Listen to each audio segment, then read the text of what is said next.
In 2011, tourism in the United States generated $1.9 trillion in economic impact. $813 billion of this came directly from domestic and international travelers. The remaining $1.1 trillion was spurred by tourist spending in other industries. Tourism is among the top 10 industries in 48 states in terms of employment. Travel and tourism is one of the United States' largest industries. Also, the United States receives the highest number of international immigrants. This is due to a common perception that America is a land with opportunity, prosperity, and hope. With tourism being a major industry in the U.S. and immigration being a key factor in the U.S. economy, the idea of why people from around the world travel and immigrate to the United States made us pose these questions. What do people around the world think of the U.S.? What are the manners in which America has influenced other countries? Why is there such a large amount of people touring the U.S.? Why do people choose to stay? Are we truly seen as a global power?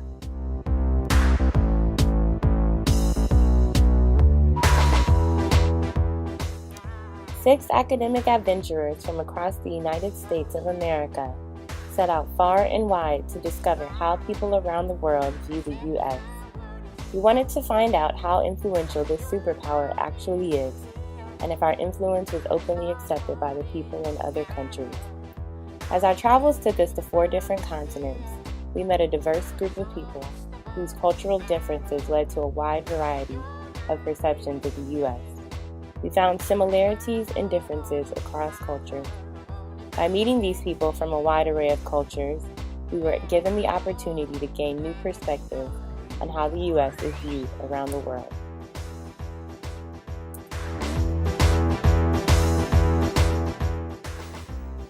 In 2011, international arrivals to the U.S. increased to over 62 million, a 22% increase since the year 2000. Though overseas arrivals represent only 45% of total U.S. international arrivals, they account for 78% of total international travelers spending in the U.S. The top countries for international arrivals into the United States in 2011 were Canada, Mexico, United Kingdom, Japan, and Germany. Have you ever been to America? There are like 4 times. 4, where did you go? I went on Orlando, Miami, and I was in New York too. So you've never been before, right? I've been many times to America for various reasons. Sometimes for holidays, sometimes attending a conference. Have you ever been to the United States? No. No. So, have you ever been to America? No, but 3 members of my family, they went to America, San Francisco. Have you ever been to America before? Oh man. Have you ever been to America? No. Have you ever been to America before? Yes. New York City. Have you ever been to America?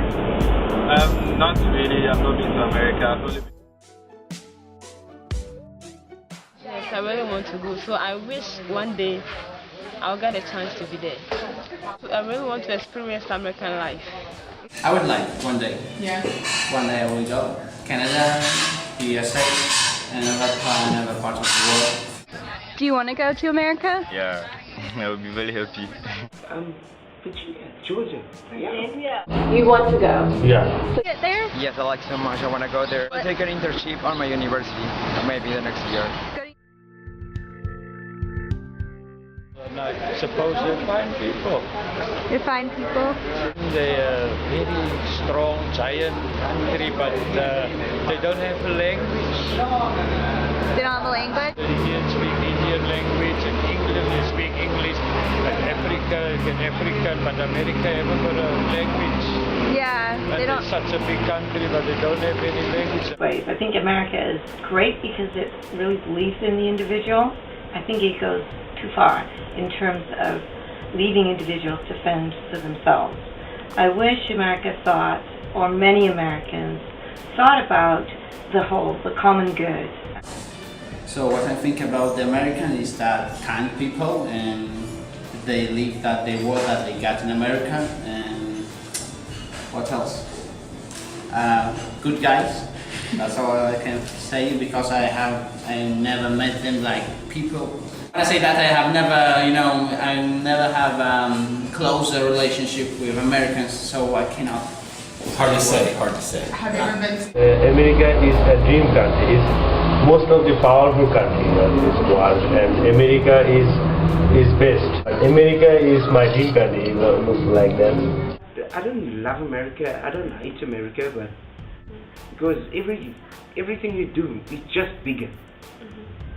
My perception, well, I have two perceptions. The one that I see in the movies, and the one that I think that everyone has here. My experience with Americans is that it's very good people, very easygoing, and they are quite far away from what I see on the movies. Probably the only perception I have of America is that America always does things in a bigger context. They are not confined in a limited way. The cities were extremely dangerous and they weren't places to go into. Have your perceptions changed after going there? Yes, we went on a holiday.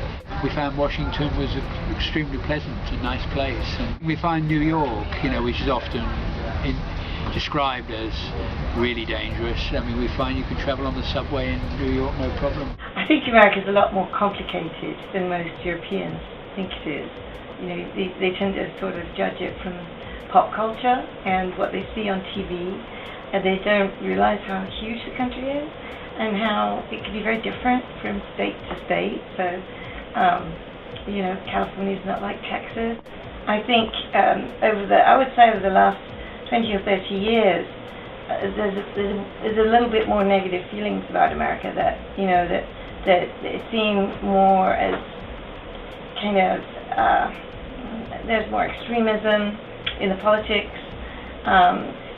There doesn't seem to be as much opportunity in terms of jobs and things like this. It seems like the country's become a bit more rigid in terms of the way it deals with things. In a way, there's been more skepticism than there used to be. I think it's big and it's really cold. They're trying to put the fault on everybody before looking on themselves. My perceptions were that everyone, or almost everyone, was well off. My perception of the United States now is that yes, you can work hard and make a good life for yourself and for your loved ones. But with that is that you have to overcome societal problems such as discrimination. I became very acutely aware of the gross inequities that occurred in U.S. society as well as Puerto Rican society. Colonialization had wreaked havoc with the local economy, kept Puerto Rico in the bubble of the U.S. politics and economics, severing its ties with the rest of the Caribbean and creating a dependency that was really unhealthy. During our travels, we saw the manifestation of American culture in a variety of aspects of everyday life, from the busy streets in London to the rural countryside in Ireland to the Rio de Janeiro in Brazil. American items were present everywhere we looked. Even in the most unfamiliar locations, something American could be spotted.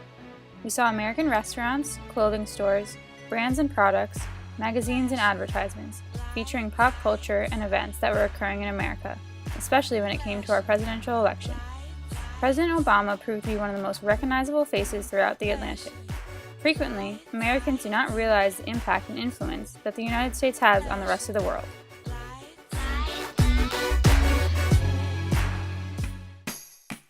They're definitely influenced by youth culture, so I think there's definitely a love of contemporary American music, contemporary American films, all of that. And they do see, there's a sort of sense that America is more casual, it's got its own rules, and so it's not sort of trapped in, centuries of tradition and habits and ways of doing things, but it's seen as a country that has a lot of opportunity. Yeah.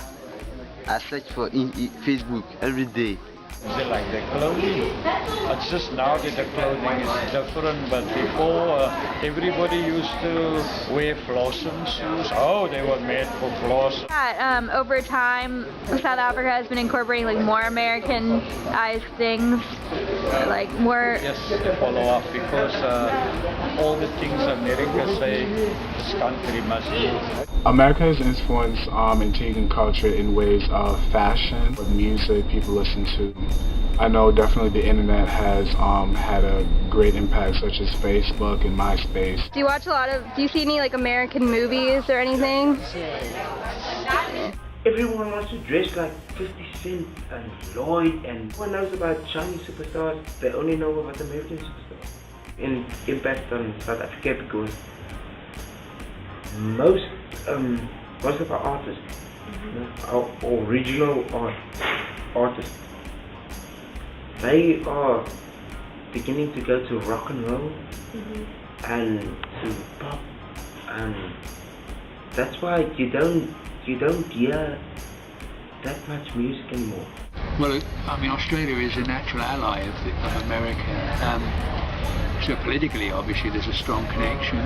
Of course, our television is full of programs from the United States, which I have to say reduces the standard. Yes, in Colombia culture is too much because there are many products that you can find on America. And about the culture, I think the most important impact it got American music.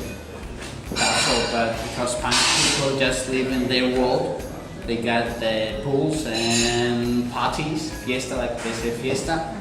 That's all that they want. They don't want to know about the NFL world, just their world. That's all.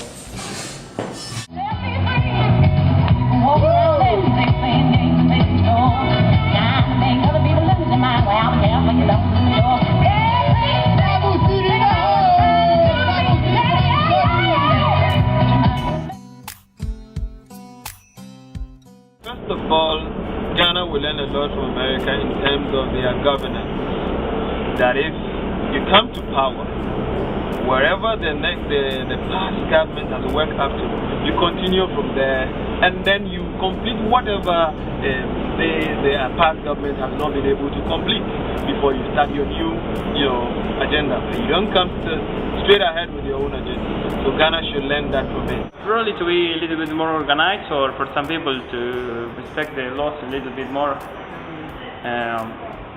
Probably that. Be a little bit more order.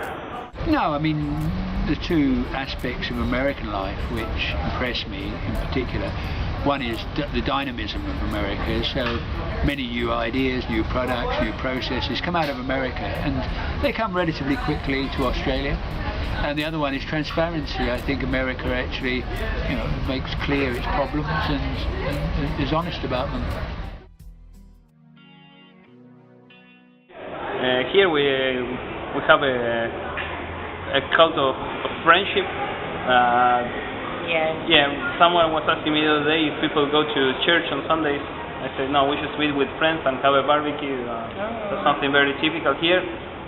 So probably the friendship or the position that friends are in our order of priorities. Right. Well, I think America is a much younger country, so it's like saying, what does a teenager learn from an adult? And that's not to say America is childish, but the UK's been around a lot longer. So I think there's a lot about understanding that you can't look at the world as two-dimensional. There's a bit in the US that you're either right or wrong in the way you look at the rest of the world, because the UK is so much older country and it's seen movements come and go and periods come and go. There's a sense of grey. There's something between black and white, between, there's a whole big grey area, and so it's not worth getting so frantic about things or taking such strong political views about what's happening in other parts of the world. Yeah, loosen up. I think America can take the valuing of education a little more seriously. What do you think that America can learn from South Africa? From South Africa? Don't go to war for nothing. Find out what's going on and stop war, please. Yes, please.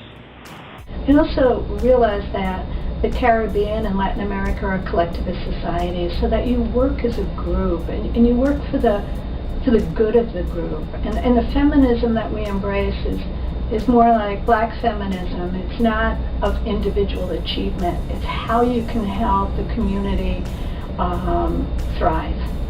And people are much more accepting and tolerant of difference than you find in the United States. Latino population is very large and intelligent and powerful, not just a market for, taco shells or something like that. That the Caribbean, like Puerto Rico, has always been a place of creativity and accomplishment, and it's important that people in the United States realize that, and our educational system has to change its viewpoints in order to grow.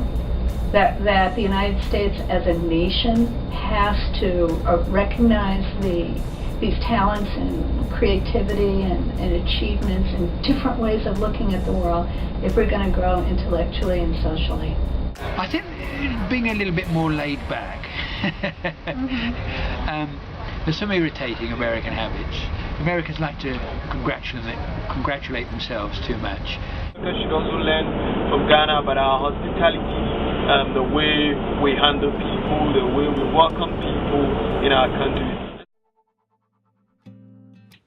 After conducting interviews and observing people with different cultures and their way of life, our views about the United States, as well as various countries, have drastically changed. Before embarking on our journey, we viewed the United States as a much bigger place than it really is. By experiencing these new cultures, we have realized that we do not need to influence other cultures, but to change our acceptance of foreign concepts. The United States has a high influx of immigrants and tourists each year. It is important to realize what we can learn from other cultures, not just what we can teach others. We were taught from a young age that the American culture is a superior culture. We have now discovered a small part of the big world that we live in.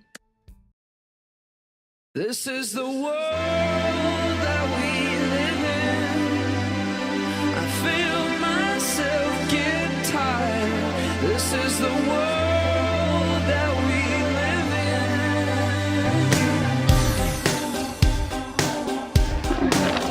in. Bedas. Yeah. So, Kocha. Thank you. Bedas. Thank you so much. Thank you. Alright, that's all. Thank you. Thank you, man. Oh, you gotta go? Alright, thank you. Thank you, bye. Bye. Thank you. We really appreciate your interview. Thank you. And this is Nilay. Thank you. Bye-bye.